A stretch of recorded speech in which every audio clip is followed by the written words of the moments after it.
Thank you, Dame Maria. Kruger. Thank you very much indeed, Dame Maria, and I'm very pleased to be able to speak in this debate. And my thanks to all the petitioners who've signed it, all the public who are interested in this, and to the Honourable Member for Lancaster and Fleetwood for her introduction. It is somewhat concerning how few of us are present at the debate. I'm very proud always to act in concert with a band of brothers here. We happy few who seem to fight on all multiple fronts at the moment. But the fact is, this is a fringe issue in Parliament, and as demonstrated by the empty benches, and yet the public, significant numbers of the public, do have a real interest in this topic. So what is going on? And I think the explanations are partly that it's a complex matter. It requires significant delving in pretty abstruse documentation and websites, and this debate goes on. It's not always that thrilling. It's also that we're debating issues of principle, which often fail to get traction in the media, the abstractions of sovereignty and individual rights, while occasionally generating headlines don't generate proper attention in Parliament or in the media. But I think the fundamental reason why this topic and these proposed regulations and the proposed treaty from the World Health Organization have not generated the sort of disquiet that we few members feel among our colleagues and among the wider public and the media, is that we want, as individuals and as citizens, to trust in the government when it comes to healthcare. We really, really do. It's why we have such a commitment to the NHS in our country. We want the state to be trusted and authoritative and capable when it comes to our health. And we instinctively recoil at suggestions that there's a problem when it comes to management of healthcare. And yet, as Dame Maria, as we've heard today from my colleagues, put the details very well, and I won't reiterate the points that have been made. There is clearly a difficulty and a challenge and a problem with the proposed regulations and the proposed treaty. It is suggested by the World Health Organization and by the governments that are contributing to this, to the design of these regulations and this treaty, that the World Health Organization moves from being an organization which is responsible for identifying on behalf of the countries of the world, identifying pandemics, moving towards actually coordinating and taking responsibility for coordinating the response to those to pandemics. That is an enormously significant change from identifying to coordinating the response of nation states in how they manage their own healthcare. And we've heard expressed very well the threats that that represents in terms of enforced mandates, enforced lockdowns and so on. And I would echo the call on the Minister to address that specific question about whether the World Health Organization will be able to impose a lockdown or any other intervention without the consent of Parliament. I also would like him to reflect on the proposed, the clause in the proposed regulations that suggests that the World Health Organization would require countries to tackle misinformation and disinformation.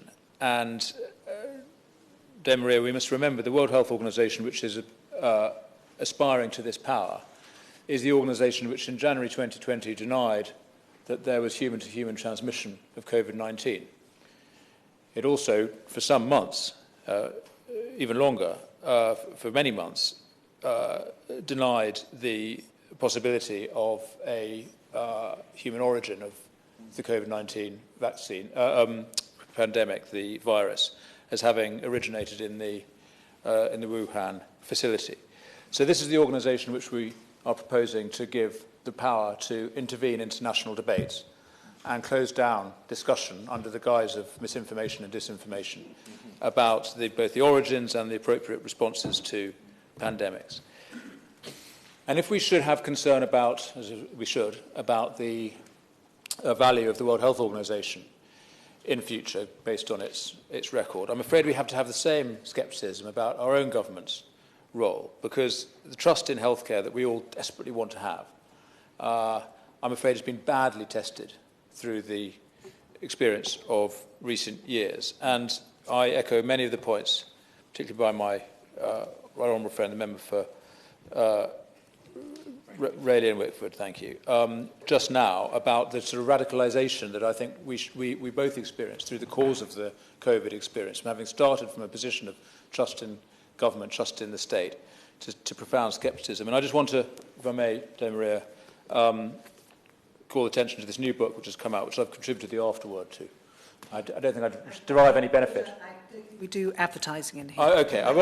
Forgive me if I don't. I'm not going to advertise, and I derive no benefit from it. I should emphasise, but I have contributed to the book, and it's written by the campaigners Us for Them, who did such good work to call attention to the effect of the lockdowns on children, and again became radicalised through the experience. And they've written a very good book about the effect of the lack of accountability in the COVID response. So while I don't share some of their concerns about particular decisions made by particular officials or ministers, but I do share absolutely their concern about the failures of accountability of the system as a whole. And while the inquiry that we're all watching that's going on at the moment into the COVID, into the whole episode, is performing a fairly useful function, I think, in identifying sort of misdemeanours and confusions, and in a sort of rather, whodunit way, identifying which ministers and officials and advisors deserve individual blame. I think what we're really getting out of that inquiry is the evidence that the system as a whole failed. There's no point, really, in my view, in identifying the culpability of individuals when the fundamental problem that inquiry, in fact, all of our experience demonstrates, is that the British state, failed. And to the topic of today's discussion and these proposed regulations, and I made this point in the last debate we had in this place in April, the problem in the whole COVID episode wasn't the lack of international cooperation. There was a very high degree of international cooperation, a remarkable degree of international cooperation. Almost every country did exactly the same thing, following China's example. What we didn't have enough of was independent decision-making at the nation-state level. And the bits that worked at the nation-state level was when on the ground, individuals and communities and local government and local public services and local businesses took initiative to collaborate, to develop their own responses, to take responsibility locally for supporting communities. And that's what we needed to see, I believe, at the national level too, more independent decision-making, while obviously collaborating and sharing information about what works. So, Dame Maria, to conclude, I'm glad to hear, and I recognise the point made by the Honourable Member for Fleetwood and Lancaster at the beginning, and I'm sure the point will be echoed, I hope it will, by the Minister, that the government is committed to ensuring that British sovereignty is reflected, national sovereignty is reflected in the wording of any new treaty. But I'm afraid, and we're familiar with it from current debates, that the peppering of the language of sovereignty into legislation is not sufficient. What we really need is the practice of sovereignty and the declaration of principles. Principles are only valid insofar as they are put into practice. And we want to see actual practice of the principle of sovereignty in the treaty that emerges and in any amendments to the regulations. So I'll conclude with these 4 questions for the Minister. I hope he'll be able to answer them. Firstly, when will we see the next iteration of the draft regulations? I'd understood that they were expected by now. When will we see them? Secondly, which minister, whether it's him or a colleague, is actually responsible for negotiating the treaty and the regulations, and I'm also interested to know which civil servants are involved. We knew who the civil servants negotiating Brexit were. I wonder who has been delegated to the WHO and is working on our behalf there. Thirdly, the question has been raised by colleagues about the potential imposition of a very significant bill for the taxpayer in response to WHO mandates. Has work been done to quantify the potential cost to the taxpayers of implementing the requirements of the treaty? And finally, will the government commit, and I appreciate he's not in a position probably to do this today, but will the government commit to publishing its red lines, what it will accept and not accept? And I don't think just vague commitments to preserving sovereignty is sufficient.